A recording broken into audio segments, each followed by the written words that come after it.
Assalamualaikum warahmatullahi wabarakatuh. Waalaikumsalam warahmatullahi wabarakatuh. Alhamdulillahirabbil alamin wassalatu wassalamu ala asyrofil anbiya wal mursalin wa ala alihi wa ashabihi ajmain. Asyhadu an la ilaha illallah wahdahu la syarikalah wa asyhadu anna Muhammadan abduhu wa rasuluhu la nabiyya ba'dah. Qala Allah Ta'ala fi kitabil karim, a'udzu billahi minasyaitonir rajim. Kuntum khaira ummatin ukhrijat linnas ta'muruna bil ma'ruf wa tanhauna 'anil munkar wa tu'minuna billah. Al-ayah. Ustaz Misdawi Syarif dan rekan-rekan sekalian yang dirahmati Allah, alhamdulillah pada Senin pekan kedua ini kita bisa bertemu kembali. Mudah-mudahan rahmat Allah senantiasa dicurahkan kepada kita semuanya. Salam semoga tetap tercurah kepada beliau Rasulullah Muhammad SAW. Bapak sekalian rahimakumullah, tadi saya bacakan surat Al-Imran ayat 110. Kuntum khaira ummatin ukhrijat linnas ta'muruna bil ma'ruf wa tanhauna 'anil munkar.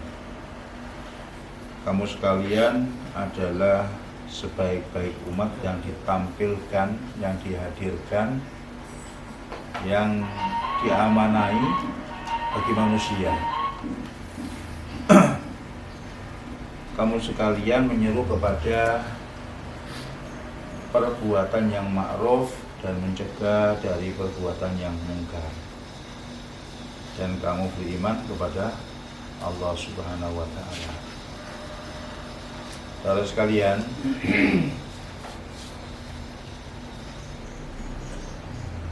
beberapa waktu yang lalu sudah saya sampaikan di mana kita sudah berjanji, berikrar untuk mengakui bahwa Allah adalah Tuhan kita, Allah adalah sesembahan kita, Allah adalah tempat kembali kita.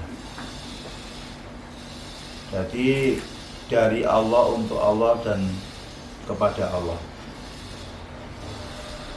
Semua yang terjadi pun dari Allah, dan semuanya adalah untuk Allah. Demikian juga kembalinya juga akan kepada Allah. Ini prinsip keimanan kita kepada Allah Sang Khalik. Dengan demikian, maka seluruh aktivitas kita ini akan senantiasa bersama dan dibersamai. Kita berusaha untuk bersama Allah dan berharap agar Allah senantiasa membersamai kita. Bagaimana agar itu bisa kita lakukan? Kemarin sudah saya sampaikan bahwa manusia itu terdiri dari dua hal, yaitu jasad dan ruh. Jasad itu ya sudahlah, nggak perlu dibahas. Yang perlu dibahas itu adalah ruh yang tadinya berjanji tadi itu, sebelum kita diturunkan ke muka bumi, sebelum kita dijadikan sperma di dalam tubuh kaum laki-laki, kita sudah berjanji. Allah bertanya pada kita, alastu birabbikum, kita mengucapkan qalu bala syahidna.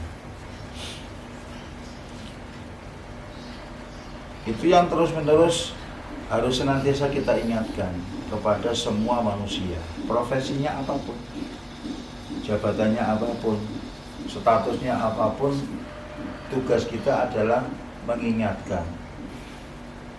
Seruan untuk mengajak kepada yang ma'ruf adalah kembali kepada Allah. Menghindari yang mungkar adalah agar tidak tersesat dari jalan menuju kepada Allah.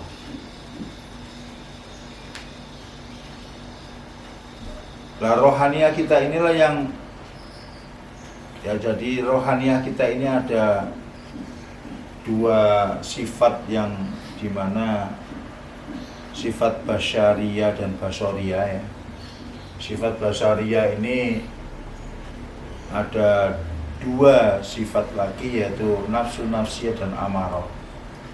Sifat basyariyah inilah yang seringkali membisikkan, menangkap informasi dan mengolah informasi, sekaligus membisikkan informasi kepada rohaniah kita untuk mengikuti sifat-sifat nafsiyah, amarah, iri, dengki, sombong dan lain sebagainya, yang intinya adalah untuk menjauhkan diri kita dari Allah SWT, yaitu cinta kepada dunia dan takut kepada kematian. Itulah yang menyebabkan diri kita sering enggan untuk melakukan kebaikan. Itulah seringkali diri kita menghitung-hitung apa benefitnya. Nah itu kita sekarang juga begitu, galang dana, membantu, memberikan apa, bantuan dana juga sering berpikir kayak begitu, apa benefitnya bagi kita. Nah, itu sudah mulai tidak lillah lagi, saudara sekalian. Masya Allah. Memang untuk mengantarkan lillah itu butuh perjuangan dan pengorbanan, agar kita senantiasa tersandar ke situ, kita andar kepada Allah. Janji Allah sangat luar biasa bagi orang yang memperjuangkan agamanya. Intang surullah yang suku ma'isyabit agama. Karena siapa yang menolong agama Allah, Allah akan menolong dan meneguhkan hatinya atas keimanan itu. Menolongnya atas nama iman, atas nama Allah, atas nama keyakinan. Demikian juga dia yakin dengan seyakin-yakinnya, tidak akan diabaikan, tidak akan begitu saja dilewatkan atas apa yang diperjuangkan dan dikorbankan.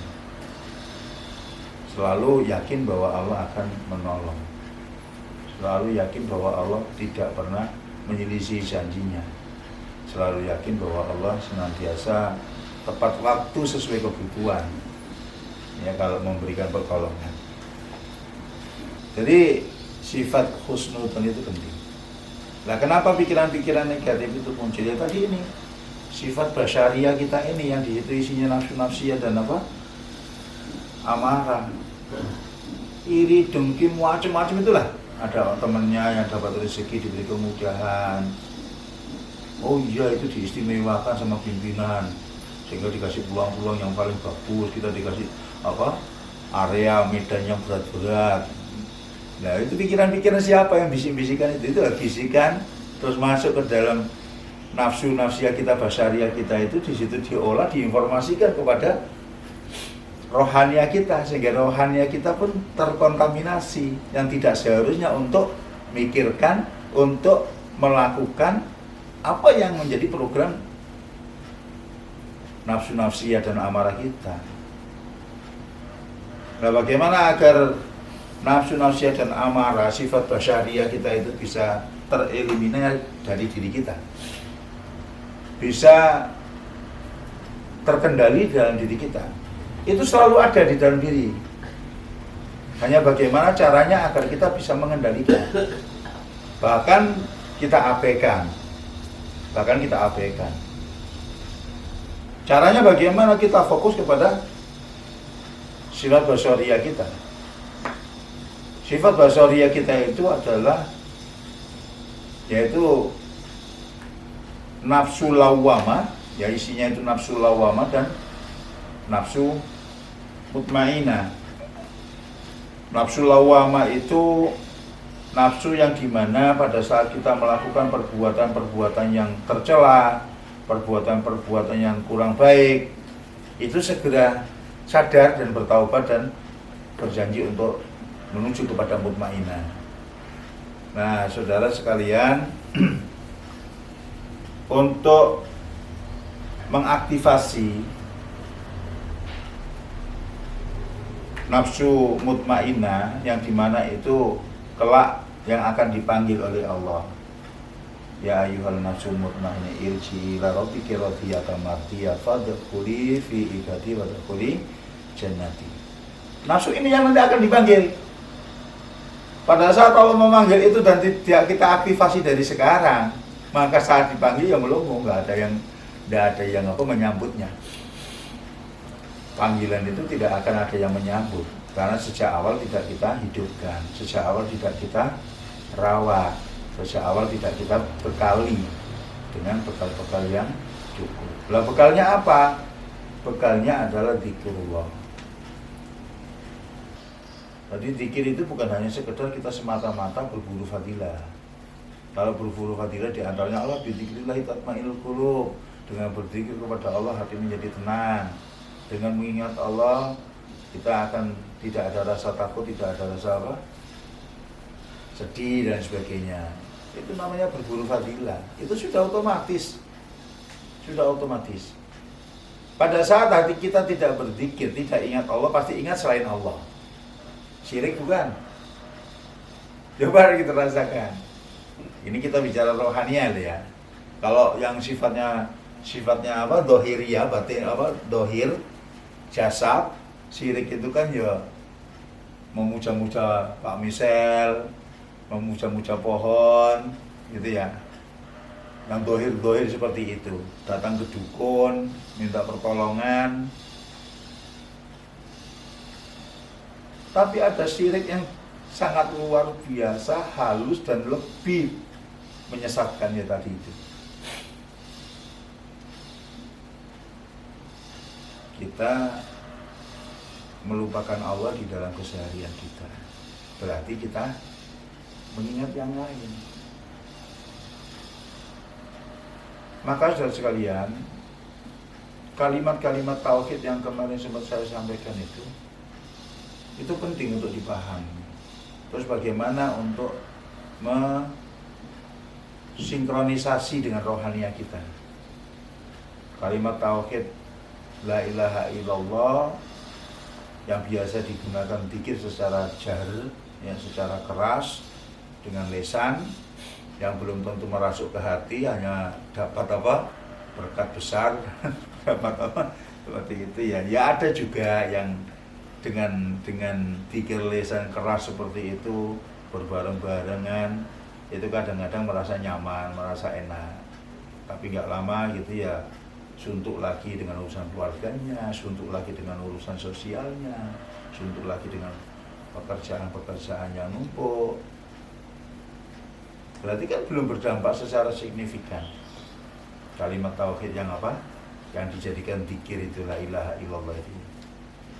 Yang kedua la ilaha illallah. La ilaha illallah itu seringkali digunakan zikir para pejalan, ya, para penempuh jalan, yaitu thariqah. Zikir nafas itu hu Allah atau Allahu atau Allah ya. Setiap gerakan nafas ini selalu diikuti dengan zikir kapan saja dan di mana saja, baik itu di dalam sholat maupun di luar sholat. Itulah yang seringkali orang diberi diberi kemampuan ya, diberi kemampuan masuk ke alam kasaf, al-mukasyafah, bisa dibukakannya apa? Dibukakannya gaibnya makhluk, ya, gaibnya makhluk, sehingga dia bisa kelayapan kesana kemari, bisa seakan-akan bertemu dengan para leluhurnya, ketemu dengan para nabi, ketemu dengan para wali dan sebagainya. Dan itu menjadi kebanggaan yang sangat luar biasa. Apalagi kalau di situ diikuti dengan zikir yang bisa memiliki kekuatan. Itulah praktek-praktek perdukunan itu seperti itu. Ya, praktek-praktek perdukunan itu seperti itu. Dan kira-kira seperti itu nyampe enggak kepada Allah? Sampai di situ saja, belum sampai kepada Allah. Zikirnya ya belum sampai ketemu kepada Allah. Zikirnya masih kejebak kepada alam mukasyafah, alam kasaf. Terjebak kepada gaibnya makhluk. Gitu. Jadi saat-saat memang kita belum memasuki fase atau tahapan ke situ ya, kepada alam musyahadah ya, karena kita itu di alam muhadharah, alam mukasyafah, alam musyahadah. Di alam mukasyafah itu rasa-rasanya memang sudah luar biasa. Bagaimana tidak, saudara sekalian ya, zikir sedang fly gitu ya, zikir fly, tahu-tahu dibawa ke Mekah sana, ke Ka'bah. Dan perjalanan dari tempat zikir sampai ke Ka'bah itu, ke Mekah, kelihatan semua, bisa diceritakan seperti Isra-nya Rasulullah. Ketemu apa saja itu kelihatan semua, padahal sekejap saja, beberapa menit. Dan Rasulullah pun juga seperti itu kan. Dan setelah itu dimi'rajkan sampai ke beberapa langit, ya ketemu Nabi begitu. Tapi saudara sekalian, seperti itu, saat itu memang ya maaf saja ya, seorang mursyid hanya sebatas sampai di situ. Luar biasa membanggakannya, luar biasa membanggakannya kepada saliknya. Sampai benar-benar diberi karunia luar biasa, dapat karunia luar biasa. Dan salik pun juga dibanggakan seorang mursyid itu kayak apa? Besar kepalanya ini. 10 tahun perjalanan seperti itu. Zikir langsung lulus masuk ke alam-alam apa? Gaibnya makhluk, bukan kepada alam gaibnya Allah. Ini gaibnya makhluk. Dan yang di situ dikatakan sebagai karunia yang luar biasa. Jamaah sekalian rahimakumullah. Itu bila kita mengejawantakan zikir-zikir yang sifatnya khafi, zikir khafi, zikir nafas. Tapi itu bukan sebuah tujuan. Namun memang kita akan dilewatkan ke alam itu. Mesti akan dilewatkan. Allah memperkenalkan gaibnya makhluk itu. Mulai dari surga, neraka, malaikat, nabi dan sebagainya yang kita temui itu hanya sebatas diperkenalkan. Ini loh makhlukku. Ini semuanya makhluk, bukan sesembahan kita. Bukan untuk diagung-agungkan, bukan untuk dipuji-puji kehebatannya. Pengagungan dan pujian itu hanya kita kembalikan kepada Allah.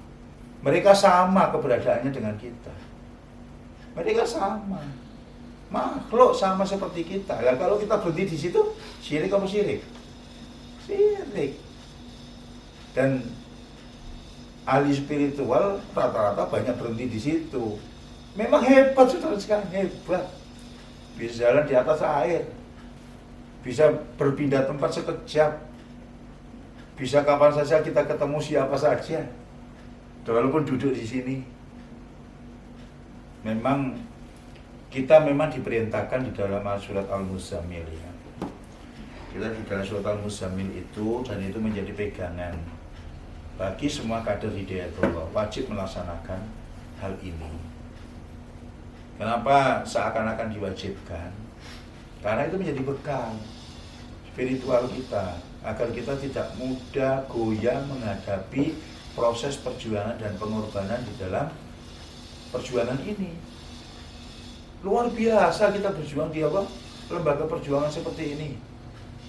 Goncangan secara pribadi, keluarga, antar personil, bahkan kadang-kadang ujian dari organisasi itu sendiri. Sangat luar biasa, silih berganti. Lah bagaimana agar kita bisa bertahan? Dan kita tetap optimis. Dan kita tetap bisa merasakan bahwa ujian itu bagian daripada proses, sehingga kita nikmat dan menikmati itu loh. Bisa enggak? Dapat ujian bertubi-tubi, nikmat dan bisa menikmati itu kira-kira piye? Kita bergabung ini sedang berjuang dan butuh pengorbanan. Apa enggak babak belur luar dalam? Kebutuhan enggak terpenuhi, berjuang terus dituntut dan pasti berkorban. Kalau enggak punya iman, tidak punya keyakinan, tidak punya kesadaran akan keyakinan dan keimanan tersebut kepada Allah, ya sudah barang tentu, Pak mohon maaf, saya tidak boleh istri saya. Pak mohon maaf, orang tua minta saya pindah dari sini. Pak mohon, itu semuanya godaan. Godaan perjuangan itu seperti itu, saudara sekalian. Ini baru perjuangan di tingkat fisik loh ya. Belum perjuangan di tingkat rohaniah. Jauh lebih berat dari itu godaannya. Bisikannya halus. Bisikannya bisa wujudnya penampakan sok jadi orang suci. Pakai sorban, wajahnya bersih. Ngaku-ngaku sebagai khidir, ngaku-ngaku sebagai nabi siapa? Wah le, kowe ning kono tenan le gak pas kowe ning terus-terusan mbok ning kono. Titenono kowe nek gak percaya coba. Nek sampean tahu di dalam kasat begini terus ditambahkan begitu ning kamar dhewean untuk nasihati gitu, apa Pak Mesel langsung besok tanpa pamit. Wah ternyata bener ya, aku selama ini bertahun-tahun uripku koyo ngene terus, saiki aku wis kandhani wong tuwa. Kayak itu terus ki wis remuk ya. Seperti itu sekalian. Nah, kenapa kita harus terus-menerus berpikir? Berpikir yang bagaimana yang agar tidak diganggu oleh gaibnya makhluk Allah ini. Karena nafsu manusia itu mesti ganggu di situ dan sekalian. Gangguan itu datangnya dari setan yang wujudnya jin, setan yang wujudnya manusia. Wujudnya manusia itu dari hati kita sendiri yang paling dalam. Ini wujudnya manusia seperti ini masih bisa kita bantah. Wujudnya bisikan di dalam hati kita yang paling halus, itu ya nggak mudah. Nah, proses apa? Dzikir ini harus kita pahami. Dimana dzikir jahar itu ya memang tidak terlalu signifikan, ya seperti itu saja. Dzikir kofi itu memang asik masuk, tapi juga risikonya besar kalau kita berhenti di situ. Kita nanti akan dimasukkan ke alam mukasafa, alam gaibnya makhluk. Di situ kita ketemu dengan hal yang seperti itu. Kalau tidak berhenti sampai di situ dan asik sampai di situ, ya sudah. Jadi dukun nanti kita. Ya. Walaupun sebutannya Pak Yai, sebutannya habaib itu, tapi kalau praktek itu digunakan ya itu beda dukun aslinya. Dukun yang berkedok habaib, dukun yang berkedok kiai, dukun yang berkedok ulama dan sebagainya. Nah, bagaimana agar dzikir kita, proses rohaniah kita ini terjaga, saudara sekalian? Itu kalimat tauhid yang berikutnya adalah la ilaha illa anta. Tidak ada Tuhan selain Engkau. Berarti saat kita memahami akan kalimat tauhid ini, berarti kita seakan-akan berhadapan-hadapan seperti anak kataro. Seakan-akan kita melihat. Kalau kita tidak bisa melihat secara langsung dengan Allah, yakin bahwa Allah melihat kita. Dalam beribadah, ibadah itu tidak selalu bentuknya ritual sholat. Kita duduk seperti ini ibadah. Kita berangkat dari rumah ke sini ibadah. Kita bekerja ibadah. Kita yang punya istri gauli istri ya ibadah. Kita punya anak carikan nafkah ya ibadah. Semua aktivitas orang yang beriman yang dimulai dengan bismillah itu niatnya pasti, isinya pasti ibadah. Orientasinya masih pahala di sini, Pak. Belum sepenuhnya orientasi ridho Allah. Di situ masih orientasi pahala dan kenikmatan semata. Ya.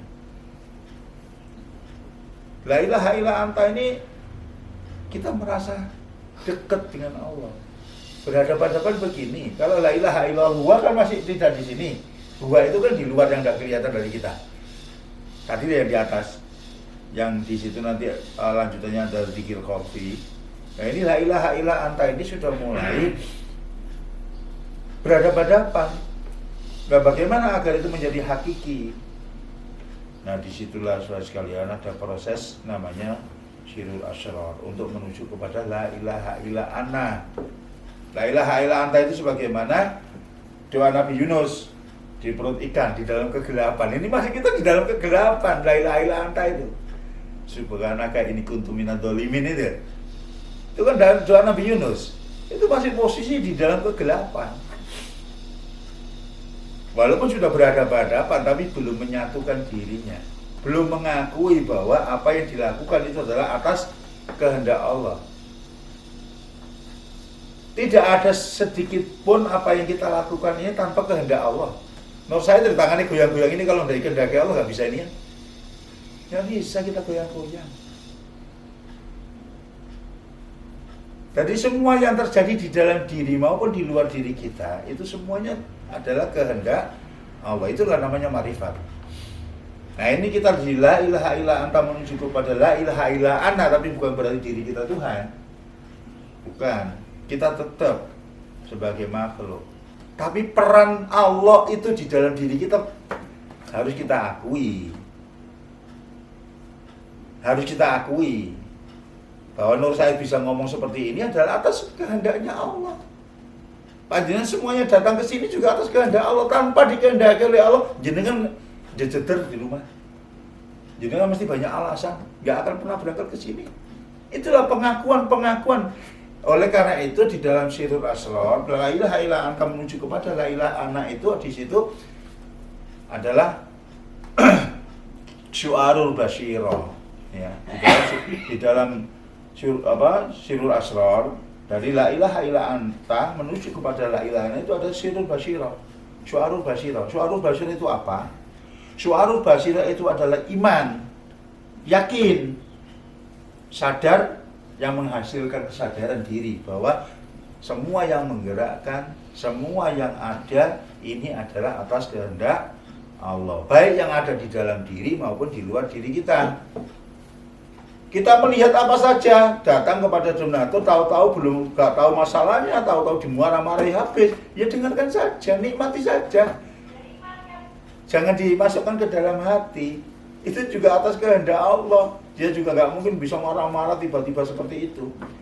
Butuh proses itu, dan Allah menghendaki untuk marah-marah saat itu. Sehingga saudara sekalian, bila mana kita itu melihat sesuatu yang negatif, mendengar, merasakan, berhadapan langsung dengan yang negatif, sekali lagi jangan melihat apa yang kita lihat, apa yang kita rasakan, apa yang kita hadapi. Tapi lihatlah di situ ada Allah. Sehingga kita positif thinking. Husnudzon. Nah, kita diam, sabar, menunggu hikmah. Apa sih hikmahnya kok? Hari ini aku wala, Masya Allah, ternyata saya nggak telepon dulu. Itu syariatnya ya. Ternyata saya nggak beritahu dulu kamu mau datang, padahal dia baru saja kekirin kalau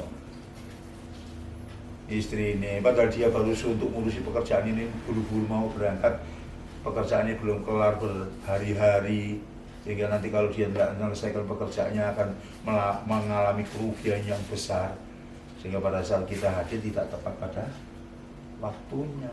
Sifatnya tidak tepat. Akhirnya dia marah-marah, dan marah-marahnya sadari itu kehendak Allah. Untuk introspeksi diri kita juga. Itu saudara sekalian. Kalau semuanya dikembalikan kepada Allah, innalillah itu masih duniawi. Ya, innalillah itu masih duniawi. Tapi bagaimana kita bisa menuju wa ilahi raji'un? Kembali pada Allah. Semua yang kita lihat, semua yang kita rasakan, semua yang kita dengar, semua yang kita alami harus kita bisa kembalikan kepada wa ilaihi raji'un. Seperti itu. La ilaha itu menafikan semua yang ada agar kita bisa menuju kepada ilallah. Nafikan semua yang ada. Tadi loh yang kita masih kejebak kepada alam basyariah tadi loh, nafsu-nafsiyah dan apa? Amarah. Itu la ilaha. Duniawi semuanya. Selain Allah itu tinggalkan. Kita menuju kepada ilallah. Semua yang kita cintai selain Allah itu yang akan menjebak kita. Itu yang akan menghijabi kita.